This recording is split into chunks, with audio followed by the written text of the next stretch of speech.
Give me fuel, give me fire, give me that which I desire.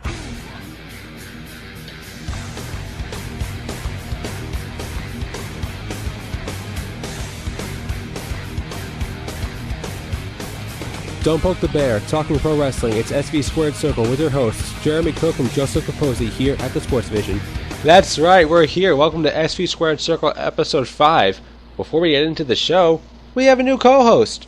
Welcome Joseph Capozzi, call him Joey for short. Joey, how you doing today? Doing quite well, Mr. Cook, and how are you doing today? Despite the fact that you called me Mr. Cook, I'm doing pretty well. There's two things that we have to address. First off, Fueled by Metallica, our new intro. I gotta say, I like it. Parkway Drive was great, one of my favorite bands, but, Metallica, this is one of their good songs, for what it's worth. Second, I know that I said that we'd have audio and video for this week. Unfortunately, yours truly is having some technical difficulties with getting the audio and video to sync together. I do apologize for that. We will have that fixed very soon. And it's going to be amazing when we do. Once again, I do apologize for it. I didn't encounter or expect to encounter the issues I have had. So, moving on to the actual show. We interviewed Gunner yesterday, and that interview will be up Sunday. Gunner, fantastic guy. Definitely follow him on Twitter at Gunner Chad Lail, L-A-I-L. You follow him on Facebook. You can see what he's doing. You can email him for booking events and all that. Moving on to what we're going to actually talk about today, or what we're going to actually talk about. Wow. Blooper Central already. Dolph Ziggler's contract situation. This is something that, we've taken about 4 or 5 takes of this, so we've had different opinions on this as far as, is it in WWE's best interest for what I'm about to say? Dolph Ziggler basically said, after the reports came out that he had signed a new multi-year contract, that not only is that not true, he thinks he may need to go away from WWE for a little while to, just do his own thing, to have best of luck in his future endeavors, if you would.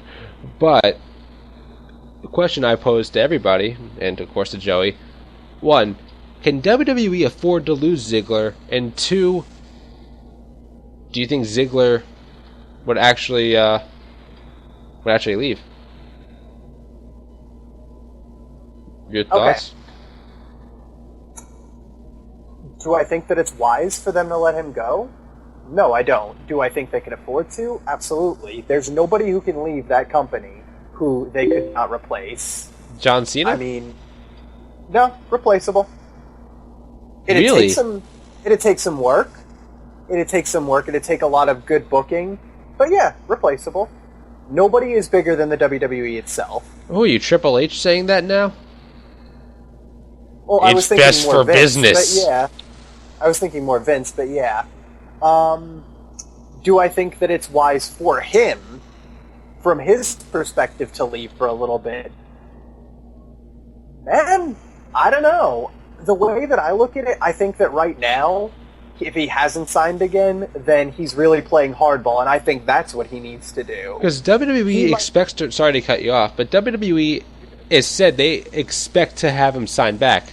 So it sounds from their end that they're not going to be the ones going, please sign us, please sign with us, we need you. But I don't feel like they're going to be so laid back where they just wait for him to come to them. Because, they are a company. Above all else, they are a company. And they have investors. They have people who, sponsors everything. And they hear something about a guy like Ziggler who's prominently featured on as much television programming as they can possibly muster up. If let's just say they don't treat him right, sponsors say, you know what?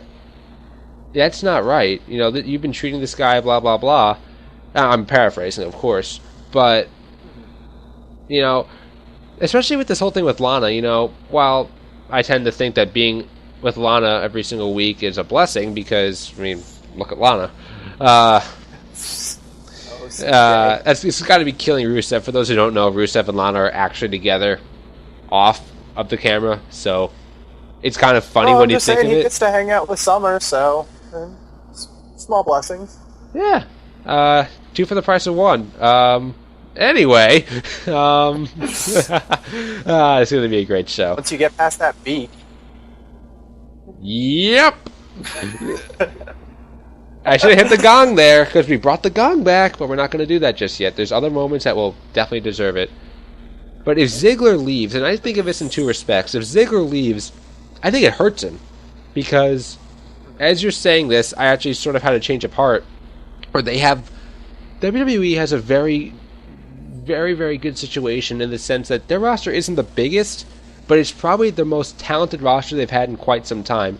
Every single person on their roster, NXT, WWE, are extremely talented, and they have a role. You're not seeing guys who are on once or twice every month or two.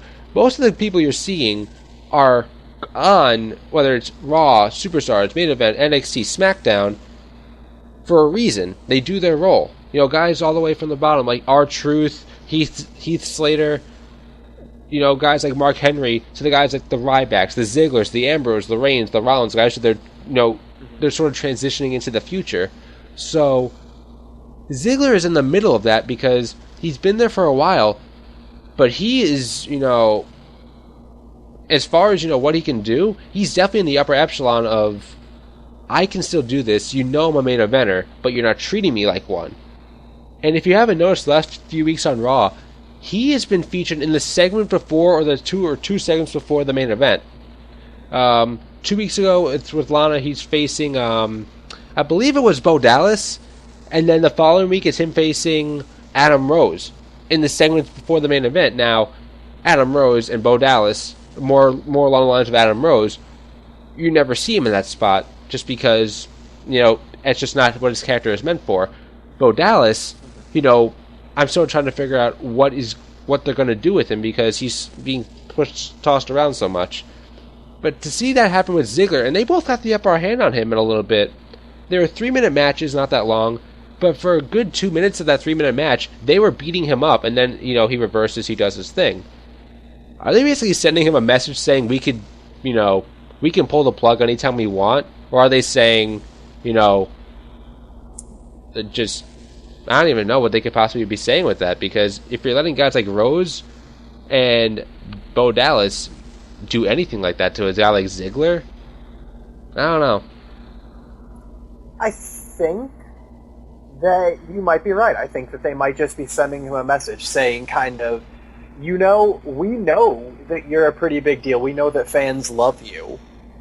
But you need to realize right now that we can absolutely halt any momentum that you have had and built up over the last year.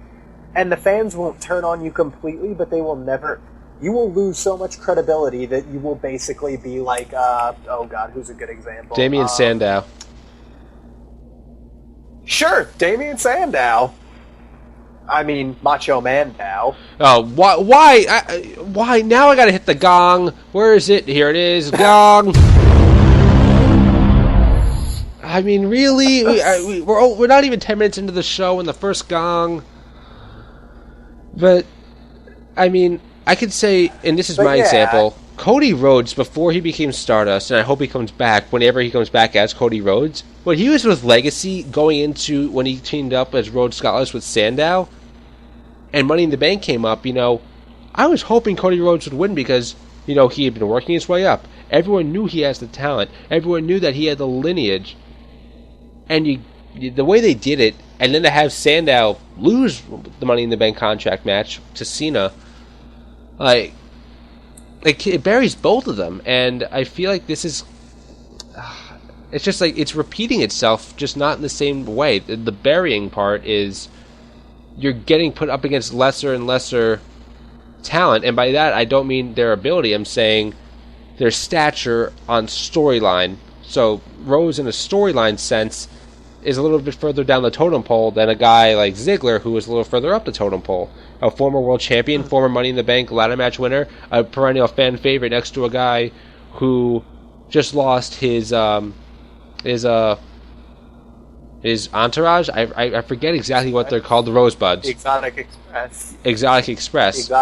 And now they put him in a thing with Rosa Mendes, which sort of came out of nowhere, unless it didn't, because the whole Fandango thing, we have no idea where he is.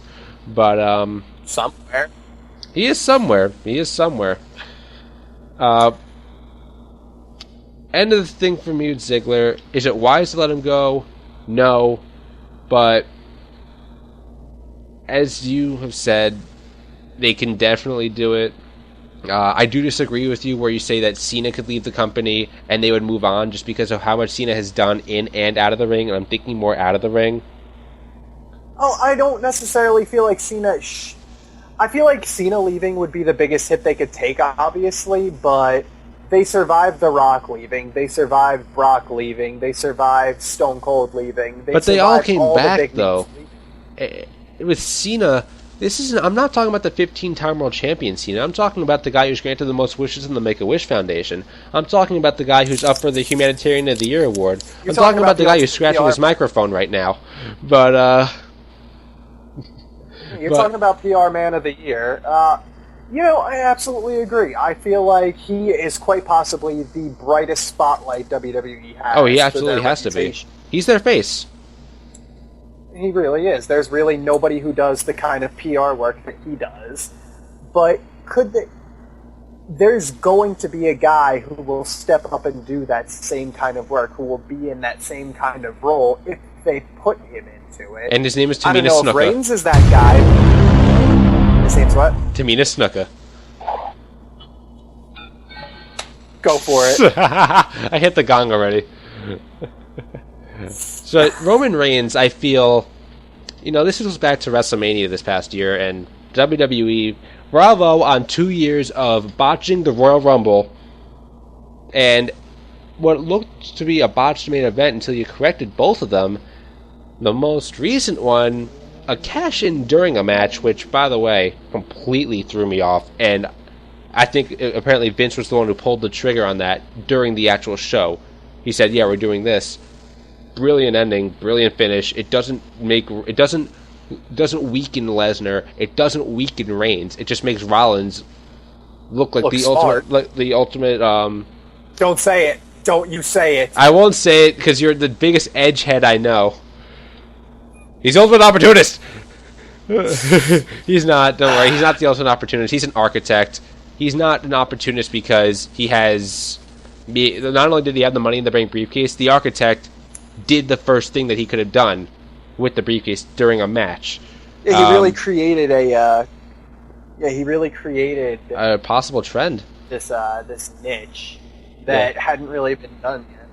Yeah, there are a lot of similarities with Rollins and Edge, though. You have to admit, the way that I compare this Rollins to an 05-06 Edge, where he had just became the WWE champion, and the ultimate opportunist was just starting to catch on, because for the first few matches, before they started making Rollins have wins that almost made him look like a really badly responded to heel.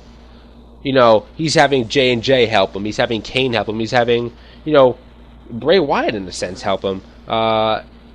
And with Edge, you had La Familia, you had Lita, you had.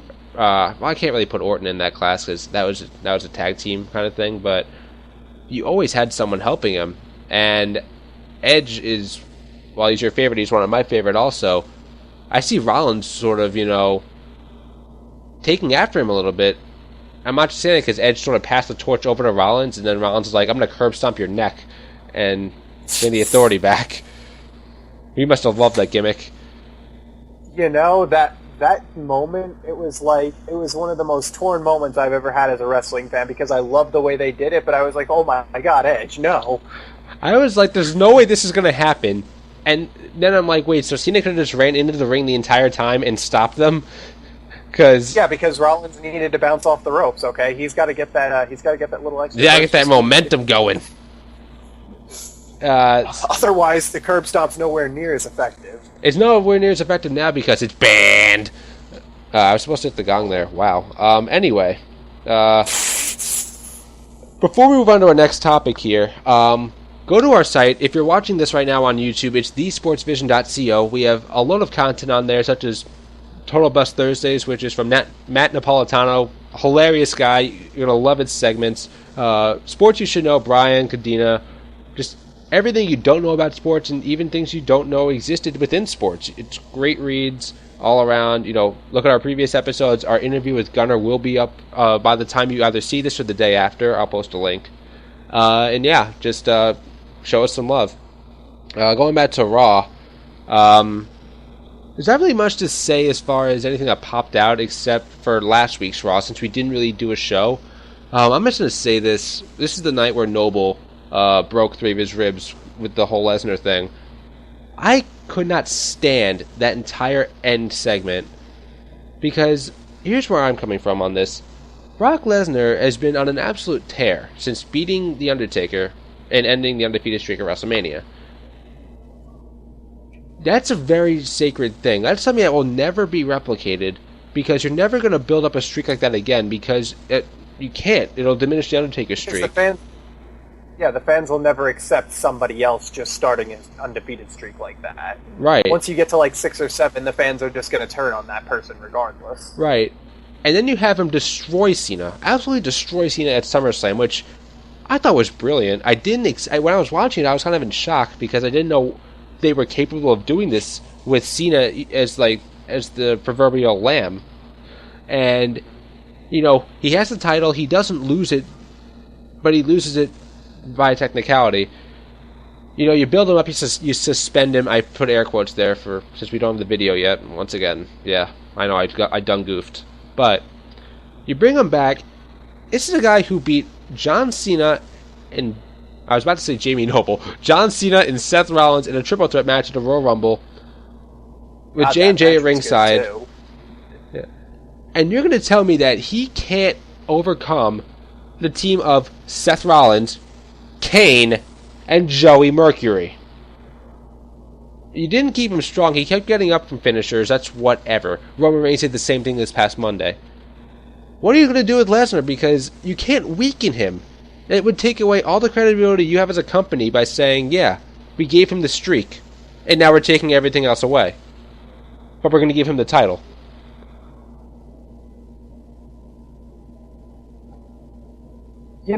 I think that what they're going to do is, right now, they're really turning Lesnar babyface right now. Like, completely, 100% But they didn't have to, though.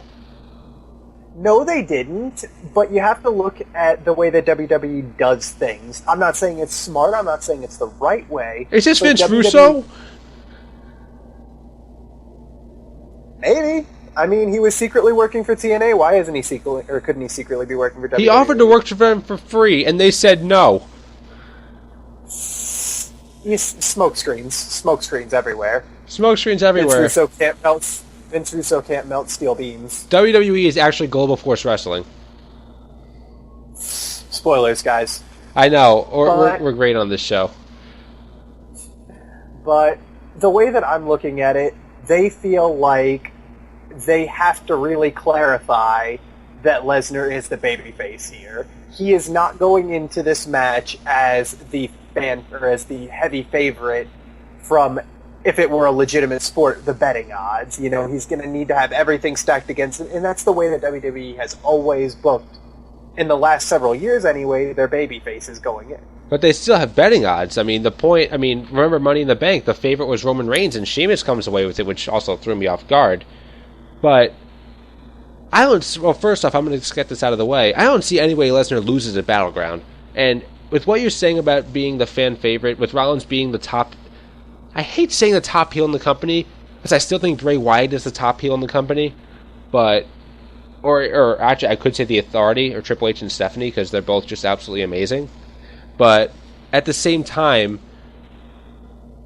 if you're going to have... First off, if Rollins somehow beats Lesnar, I don't know what I would think, because it would make no sense, because I think they're building up to a Rollins-Triple H feud, and that started with Rollins using the pedigree, because the whole Ascension thing, notice how J&J and Kane were convinced to go out there by the Authority. I would not be shocked if Rollins, quote-unquote, gets in over his head with these guys at my side, I can't lose. And then he gets a bigger head and says, you know what? I planned this entire thing out on my own. This is all because of me, whatever. Yeah, he gave them the fake gifts, whatever. But at the same time, there's no way I'm going into Battleground saying Lesnar is in any way, shape, or form not, the heavy favorite, because I think he's going to destroy Rollins. I think it's Lesnar versus Cena 2.0 with Rollins in there. I don't think that they're going to go that route. I don't think they're going to have Lesnar destroy Rollins quite like that. I do think Lesnar is going to win, but that actually wasn't what I was saying. Whenever I was talking about betting odds, it's supposed to be a kayfabe betting odds. Like, if you were looking at it as an actual sport, like, Lesnar has all these things stacked against him. Right. Oh, okay. So it's like if he was in UFC and you look at it like that, like his qualities against the other person. Okay. And like 5 or 6 people, were just in Rollins' corner and they were going to have a real UFC cage fight. Then that's what I mean. Like, the WWE has, since Cena really, and even before then, but since Cena especially, booked their guy to always look weak, the babyface to look weak going in, so that they look their strongest whenever they do win, whenever they overcome the odds. Except when Owens and Cena faced each other in the first match, because, I mean, granted, they couldn't have picked a more perfect time to have Cena someone get put over Cena. That match was amazing. But we are a weekly show, but just like a quick battleground thing. Do you think that there's any way Lesnar does not walk away with the WWE World Heavyweight title? Do I think that it's possible? Yes. Do I think it's likely? No. I think that Lesnar's the heavy favorite going in. I agree. And speaking of Lesnar, this 4th of July weekend, tomorrow early morning, or by the time you're watching this, it would have already happened. What are they calling it? Beast in the East? The Beast. It's going to be aired 5 a.m. Eastern time, I think, or is it earlier than that? I don't. You got Owens and Finn Balor, I believe. Are they still fighting on that card for the heavyweight title? Yes. Yeah, for the NXT title. All right. And, I said heavyweight NXT. That belt does look great, though. Yeah, it's better than the WWE World Heavyweight title, in my opinion. But maybe just because it's the way Owens carries it. I don't know. Owens just always seems to have that, that aura to him that says everything else everyone else does is terrible because it's I am me. I still can't get my head wrapped around this one thing. Why on God's green earth is Brock Lesnar wrestling Kofi Kingston? What does this do for either of them? Lesnar is going to destroy Kingston, and Kingston cannot use positivity at all because Big E does not have the power. No, okay, listen. You need to just stop and you need to think about this. You need to think about the power of positivity. I'm hitting the gong. You were saying? You need to realize that Kofi Kingston is the one to beat the one in 21-1. Gong! No. This is not happening. We are not doing this here. Brock Lesnar's about to have some trouble in paradise, okay? I'm not even going to hit the gong for that one. That was pretty good.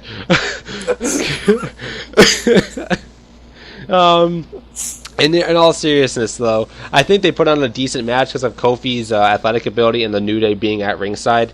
And the fact that Paul Heyman's not with them, actually. I can't bring him up. Paul Heyman did not travel with the WWE to Japan, I found out.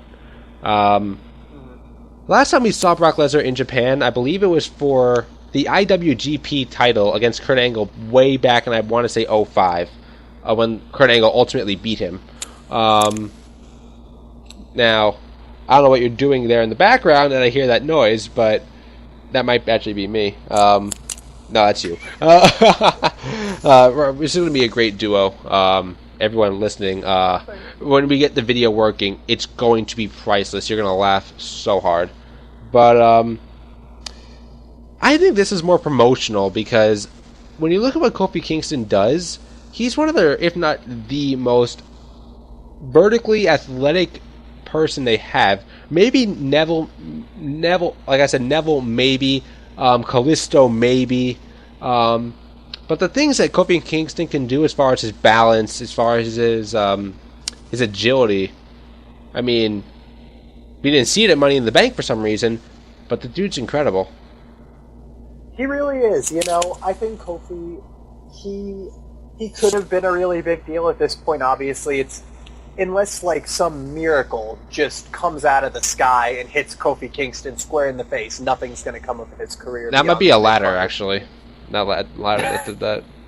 Oh wait, no, it was a ladder. It was two of them, and then someone sandwiched on top of them.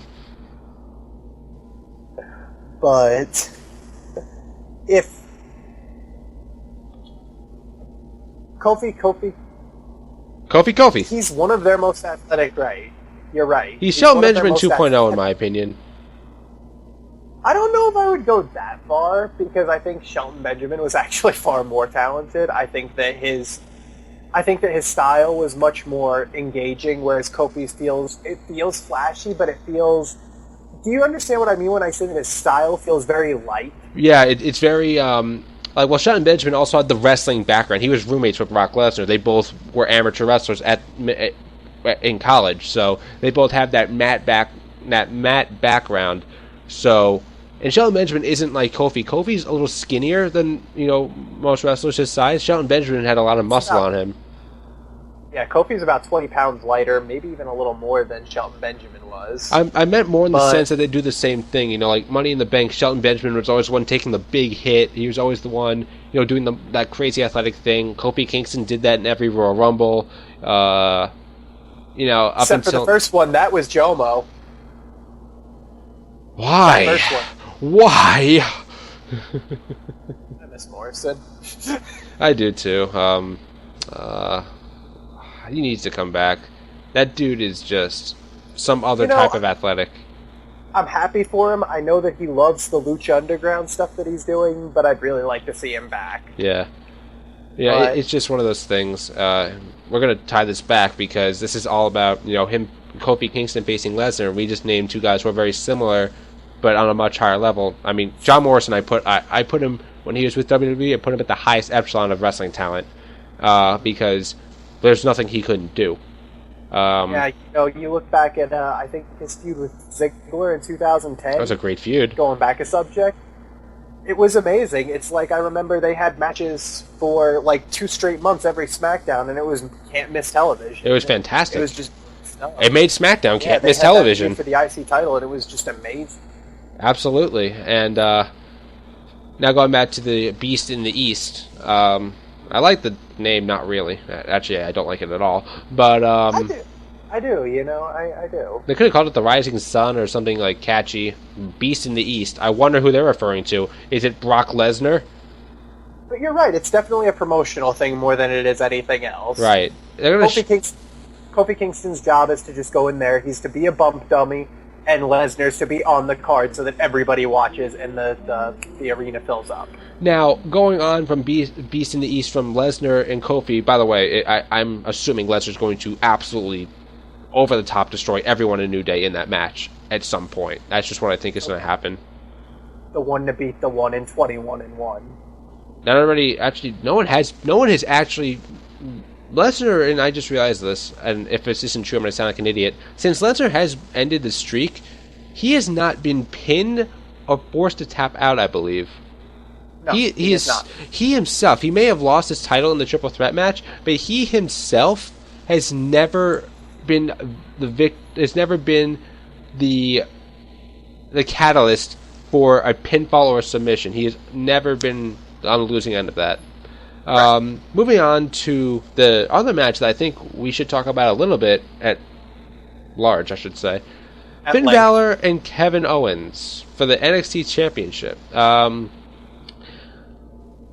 don't know if Owens loses it here because, in my opinion, since he's being featured on he was featured on the main roster a little bit more. He's going to be featured on the main roster on Raw until SummerSlam, I believe, and then they're going to make an ultimate decision. I thought Samoa Joe was going to be the one who takes the title from him, but it very well may be Finn Balor if they think Joe's going to be on the main roster in, say, December, which is very possible. Because technically, his his full-time deal will not fully take effect until August 31st, but he's already said he's not taking on any more bookings, any more independent shows. So he's basically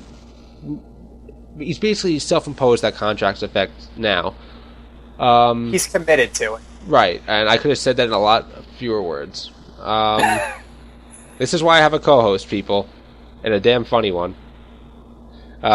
Wink. He actually winked. I'm so flattered right now. Making me blush on not video. So, do you think Owens wins here, or do you think that Finn Balor pulls off what I'm going to call a very shocking upset, despite the fact that he pinned him? Okay, the way that I look at it, I think that if you had asked me 3 months ago when Kevin Owens beat Sami Zayn, then I would have told you that it would be an upset. However, since having been featured on the main roster as much as he has, having had the successful feud with Cena thus far, and really getting over with the crowds, I mean, if you watch the crowd reactions, he's definitely not just a guy who they're putting in matches with Cena. He's definitely moving up, I think, in the very near future. Do I think that maybe the original plan could have been...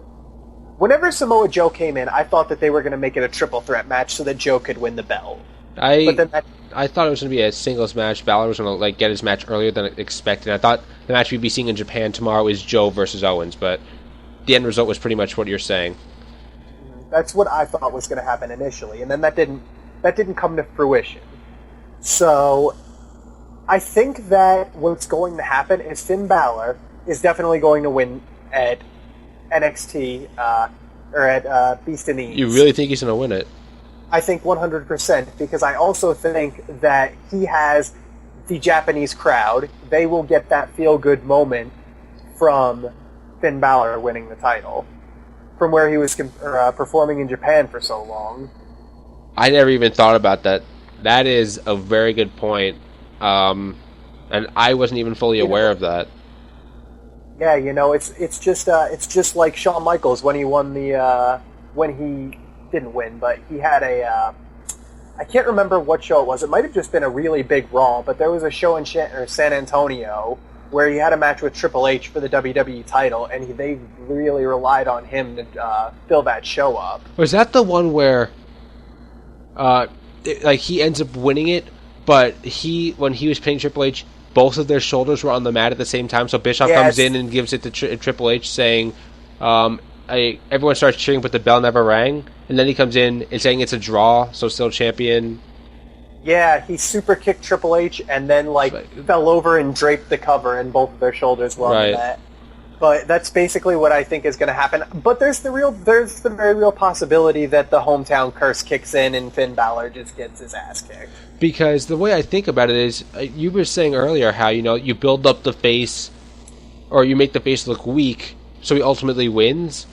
And I'm going to tie this into Cena Owens 3 in a little bit, but focusing on Balor Owens, Balor pins Owens for the first time in NXT, and a second time in his WWE career, once with Cena. And I mean, I hope they're not trying to individualize the brands right now, because that wouldn't make any sense. But I think the opposite happens here. I think that if Balor wins, and you're probably going to be right on this, I'd be shocked and I'd be happy, because I think that means Owens would win the U.S. title.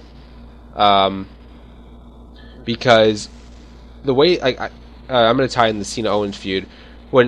After Owens beat Cena, I thought there was a very strong chance that he would beat him again at Money in the Bank, just because we have never seen anybody come in, let alone their first WWE pay-per-view match, and not only beat someone like John Cena in the way it happened. It was 100% clean, and they threw everything at each other. Well, if we're getting technical, Fandango did beat Chris Jericho at WrestleMania. Oh, why did you have to go there? You are 100% right. Yeah, you are 100% right there. Yeah. Saying. Yeah, no, you're completely right. You completely called me out of that. You're 100% right there. But the one difference I'm going to throw at you there is Jericho was never the face of the company that Cena is. Jericho is a huge part of the company. He loves the company. He does a lot of publicity for them. He wrestles live shows for them. And the reason he does that is he doesn't like the way the writers do things. I say that because we have a connection to a writer in the Sports Vision. So I won't go into any more detail, but that was a little haha. Just kidding.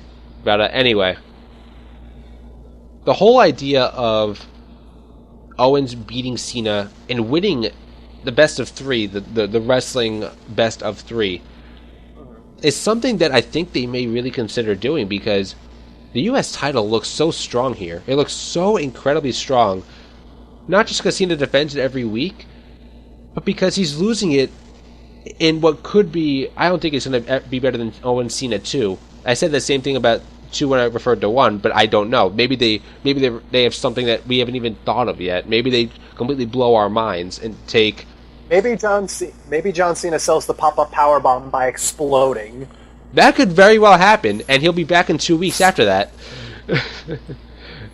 Bro, I think you're giving him a little bit too much time off. Fine, he'll be back in 5 minutes. 5 minutes. But it's... We're going to relate this back to the Balor-Owens thing. If you build up the heel, the face is usually going to win because it makes him look better. Unless you want the heel to carry the title for a long time. Now, if you want to really, divide, I just had the phrase in my mind. If you want to really, make the divide, I'll say. And what I mean by that is if Balor wins, there's almost no doubt in my mind that the rematch would be, if not the next week, the week after that on NXT. Something would happen where either Samoa Joe would be involved in the decision and Balor would keep his title, or Balor beats him clean again and Owens destroys him after the match or something like that. After that, I don't know if we see Owens at NXT anymore. I would say he'd be fully up to the main roster, and Joe would sort of step in a face role, and like the Neville Zayn feud where there was really no heel. They were just both incredibly talented, and beat Balor, maybe in November, maybe even sooner. I don't necessarily think that Joe's ever going to hold the NXT title. You think they just bring him up to the roster? I think that he might have a brief feud in NXT, but I'm not even sold on that, really. I think that what happens, though, is that they have the Kevin Owens and Finn Balor rematch. Kevin Owens is going to win or loses and goes to destroy Finn Balor.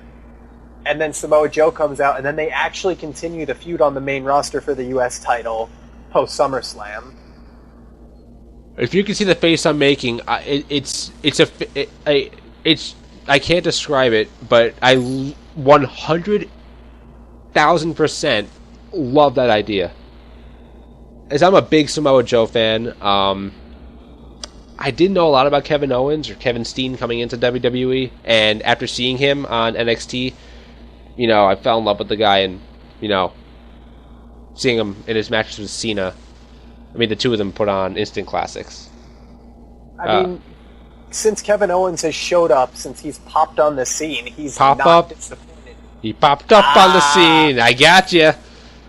5 points for Gryffindor. Don't sue us, J.K. Rowling. Since he's come on the scene, he hasn't disappointed yet, though. Wait, Even on the mic. Does that mean I'm Slytherin? Did you just call me Slytherin? No, I said if you're Gryffindor, does that mean I'm Slytherin? You could be Gryffindor with me. You can be Slytherin if you want. Can I be Hufflepuff? You can be Hufflepuff. Alright. He's Hufflepuff. Call me Puffy. So Joey Puffy over here has I'm gonna call you one of those next week. For me, this whole I keep relating Joe to what he did in TNA. Joe was he was in TNA from around 2005 to I want to say late 2014. Maybe even early 2015, right when they made the network switch. Samoa Joe is not only incredibly talented, he has the it factor. Just like Kevin Owens has it, just like John Cena has it, and they each have it in different ways. Samoa Joe is when he first made his debut in NXT, the place went crazy. You know why? Because people who pay attention to WWE and NXT, they know who he is. Because he's just that kind of polarizing figure. From feuds in ROH with CM Punk to what he's done now with Zayn and Cena. You know, not Zayn and Cena. I got Owens and Cena, Owens and Joe mixed up. Joe and Punk had great feuds in ROH, and I sort of compare that to what Owens did with Zayn and is doing with Cena. But you're right. I think Joe can. I mean, I don't know if he'll be on the main roster. I think he'll be on the main roster by the end of 2015. I think he may actually. I was about to say I think he may hold the title.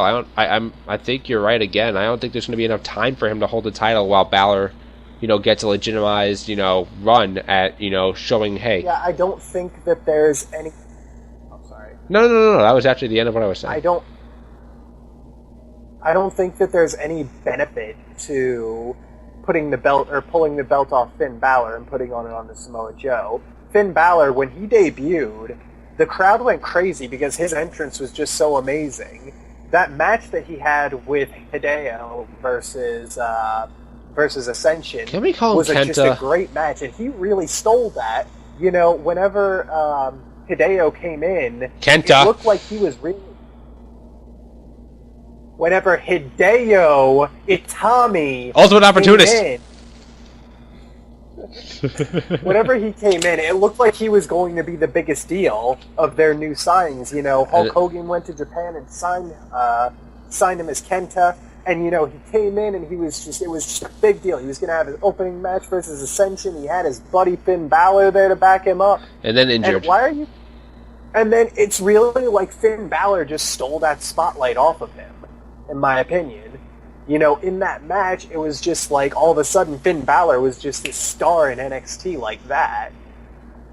NXT is much-watched television. It seemed... if it was on television, then I'd agree. It's must-watch entertainment programming. That I can agree with. But since then, he's kind of stalled a little bit. Not really because, in my opinion, he's staled, but he stalled because they've not been able to move him up the card. There's not another title for him to contend for. So now I feel like they're finally going to give him that belt, and they're going to give him that legitimate run until he eventually does move up to the main roster. Maybe dropping the belt to Hideo? I don't know. Hideo's out. He's out for what, 6 months? Something like that. And then you got Zayn, who's out for 4? Poor Sami Zayn. Honestly, I mean, you're probably going to hate me for this based on that reaction. I don't think that he's main event material in the sense that he has all the talent in the world, but there's no draw to him. There's, like Owens has his gimmick. He has his, don't judge a book by its cover. Joe is sort of the same thing. With Zayn, he does some crazy stuff and amazing moves. The DDT outside the ring to the other side of the ring is something that I flipped out when I first saw it. Yeah, the dive through the corner rope. Yeah, but, I just don't... I don't know. I don't think I'll ever see him being a main eventer, like a champion, like a heavyweight champion. And I don't mean that as a knock to him because he's fantastic, as I said. It's just the way... I don't know. It's just very weird because he doesn't draw for me that very well, Like, Neville drew. Like, Owens draws. Samoa Joe draws. Finn Balor draws. Kenta or Hideo Itami now will draw. When Rollins was the first NXT champion, he drew. Zayn was kind of that story. Sorry to cut you off. I'll just say this last point. Zayn is that guy who you cheer for because he's worked so hard. And then, when he's there, you're happy he has the belt, but now what? What makes you want to gravitate towards this guy and say, okay, why aren't you El Generico? Show us. Okay. To counter your point, all he needs is a yes chant. And to believe. No, don't even. All he needs to be Daniel Bryan is a yes chant. Reaching for the gong. But he does need, you agree that he needs something. I do think that he needs something. I think he's a tremendous talent. I think that people want to cheer for him because of his hard work, because he loves the business. I think that because he delivers, but he does need something else. Daniel Bryan was this good little workhorse until he got the yes chant. And then all of a sudden, it was just like, oh my god, we have something to be loud about now. I'm doing the yes chant with the Bo leave hand sign right now. So if he got something like that, then yes, I could see him being in the main event. I could see him performing in the main event because I feel like he performs at a main event level. His character's not in the main event. Oh, I wasn't saying that he couldn't be in the main event. I was saying that I don't see him ever being the champion in the main event because I don't think there's anything that, like you said, if he needs that one piece. The yes chant, while Daniel Bryan, that yes chant has become a huge force outside of wrestling. The New York Islanders hockey team use that as a goal celebration now. That has transcended what Daniel Bryan used it for.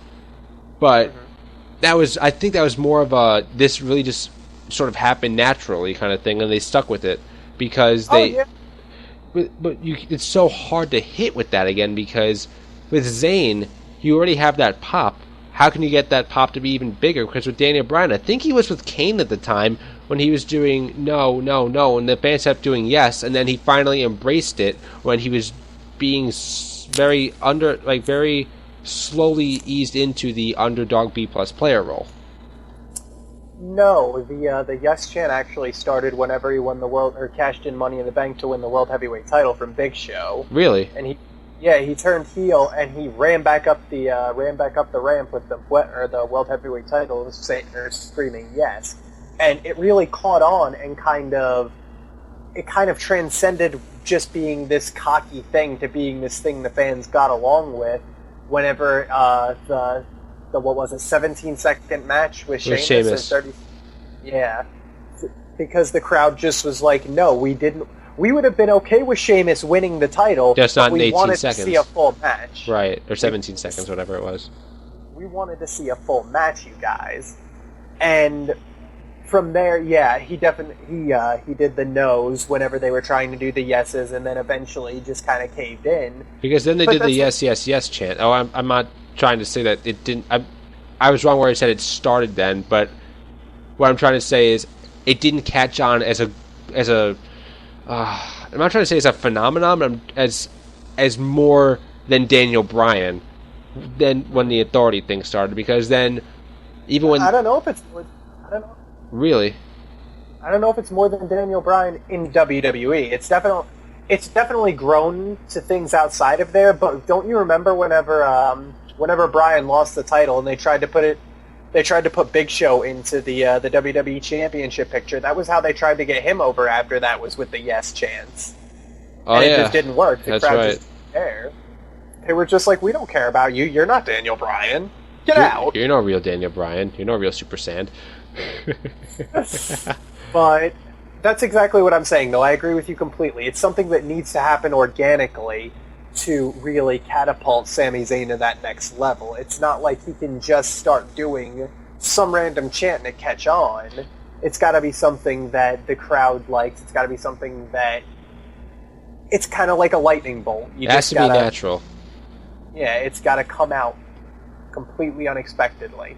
And moving into Daniel Bryan a little bit more, well, before we move on to that, there's a reason Zayn isn't NXT. This is, while they put on a great show, they have a little bit more of a wrestling audience. Right. It's more wrestling oriented than, you don't really see them showboat that much because that's not what they're about in NXT. They kind of get taught that as they move on to the main roster.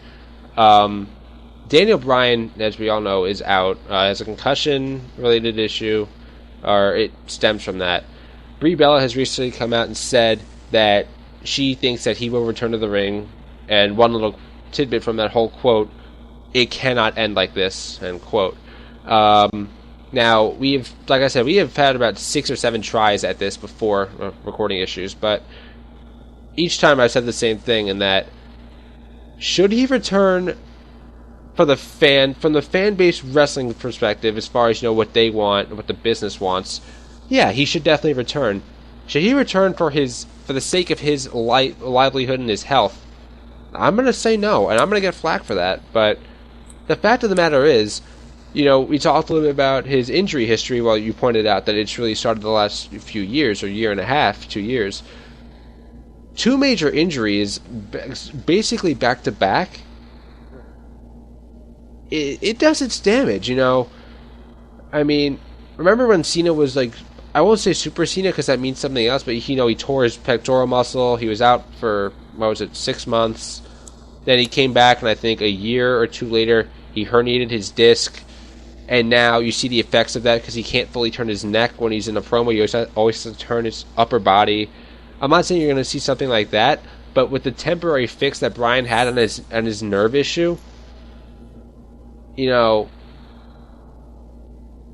I can't help but think, maybe this guy is getting a sign. Maybe, you're working your body too hard, or maybe, something else is wrong here, or maybe if you do this again at the rate you're going at, you're going to get hurt even worse than you have been. I know your opinion differs almost 180 from mine in the respect of should he come back from, just the overall perspective of it, because you think that he hasn't had an injury history past this a year and a half. Not exactly. I do think that there's a very good chance he, A, will come back, and B, should come back, because I think that there's more stories that he can tell. I don't think that he's professionally satisfied with his career yet. I think that he's told a lot of really good stories. I think that the comeback story for the IC title was good, though I know a lot of people would have rather seen him facing Brock. I think that... Do you think he would have gotten wrecked like Cena did? I don't think that the crowd would have stood for it. I think that Brock Lesnar would have gotten booed out of the building if they had just destroyed Daniel Bryan like that. Don't get me wrong, I think that he would have definitely been on the receiving end of most of the punishment, but Do you think Lesnar was going to win? I don't... I think they might... I think that either Bryan would have won, or that Rollins would have still cashed in like he did. But, going back to what I was saying, I think that the match with the story that he told with Roman Reigns going into WrestleMania was really good, and then there was obviously WrestleMania 30, which was built around Daniel Bryan. Right.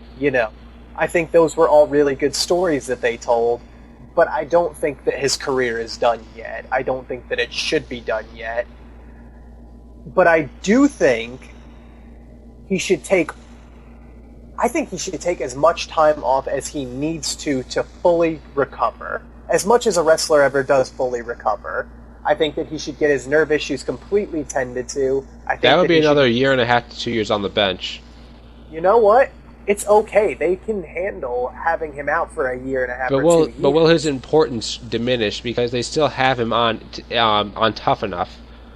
Actually, I think I just answered my own question. No, because he's still on Tough Enough. I mean, even if he wasn't on Tough Enough, they can still bring him back every now and again for little roles until he's ready to come back. Kind of keep him on the fringes of the picture.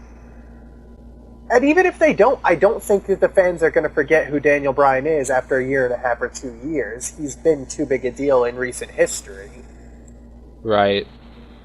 I hope whatever the situation is, that it works out great for both sides, because we all want Daniel Bryan back, and we are all devastated when, you see what happens to him. Because right now, at the rate that things are going, I don't know if they ever trust Daniel Bryan's health enough to give him a title.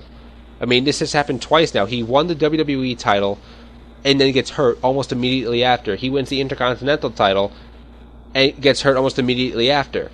Actually, no, he did get hurt pretty much immediately after that. And it's a recurring theme at this point, and the goal was to increase the value of the IC title with Daniel Bryan and Cena winning IC and US respectively at Mania. Now, him having to vacate the title, right? I think that knocks the Intercontinental title down a peg, because whoever wins it isn't really winning it by beating Daniel Bryan. They're winning it because Daniel Bryan can't physically do it, and I'm happy for Ryback, but at the same time, I'm a big Barrett fan, as you know, as everyone who watches the show knows by now. I'm a big Barrett fan. I've been a big Barrett fan since he was in the Nexus. Despite the fact that earlier this week or earlier today, even he said that he wants to be in the WWE title picture, which I think he could definitely do. Absolutely. I think that right now he or Sheamus would have been the best IC title holder, just because, Barrett. Despite the fact they had him stop doing the "I got bad news" shtick because he was getting a positive reaction, you could use that. Fans love that kind of stuff because they're reacting to it, and. Hell, why not just turn him babyface? He hasn't been in that role yet. That is true. I don't know if it's just because they're. I feel like it's the Mysterio complex. They never turned Mysterio heel because I guess they didn't think he can get over as a heel, or it just wouldn't be good for overall business.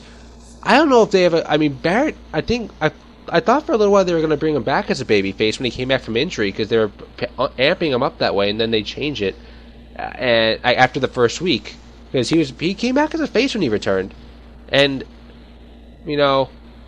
it's just one of those things it's just one of those nitpicky things. You brought up this is going to be our last topic. You brought up something right before we started that was very interesting. As of late, we've seen Ambrose and Reigns tag team a lot. Almost every Raw and SmackDown, we've seen them involved in the same feud and the same whatever. And then you brought up to me that Ambrose is actually kind of being pushed over Reigns. I forget your exact terminology. What was the basis of what you were saying again? The way that I was looking at that is they're pushing really Ambrose right now. They're pushing him a lot like they pushed Stone Cold, the character itself, not the actual push. But I feel like in a lot of ways they're kind of smoke screening Ambrose, or at least initially they were using Ambrose as this smoke screen so that they could push Reigns up to the top with him, kind of make him a top babyface by association. Like, every time that Ambrose needed the backup, Reigns would come down, everything would be good, and they could elevate Reigns like that. But you see whenever he's kind of, when he comes out by himself, he's still not exactly that popular. Right.